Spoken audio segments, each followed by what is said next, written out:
Ready to move in premium triplex villas at Bachapalli APR Projects. Delhi liquor policy కేసులో MLC కవిత judicial custody ఇవాల్టితో ముగిసింది. దీంతో ED అధికారులు కవితను ఢిల్లీలోని రౌస్ ఎవెన్యూ కోర్టులో హాజరుపరిచారు.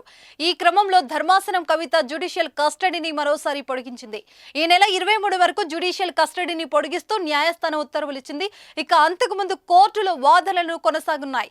ఇక జ్యుడిషియల్ కస్టడీ పొడిగించాలని ఈడీ కోరగా కస్టడీ పొడిగింపునకు కొత్త గ్రౌండ్స్ ఏవీ లేవని కవిత న్యాయవాది పేర్కొన్నారు.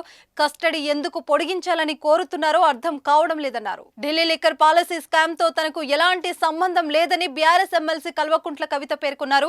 నేను బాధితురాలిని, నా అరెస్టు అక్రమం, నాకు న్యాయం కావాలి అంటూ తిహార్ జైలు నుంచి 4 పేజీల ఈ లేఖను మీడియాకు విడుదల చేశారు.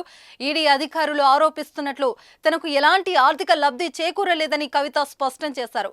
రాజకీయంగా తనను దెబ్బతీయడానికి, తన రాజకీయ ప్రతిష్టను దిగదార్చేందుకు జరిగిన కుట్రలో భాగంగా పెట్టిన కేసని లేఖలో పేర్కొన్నారు.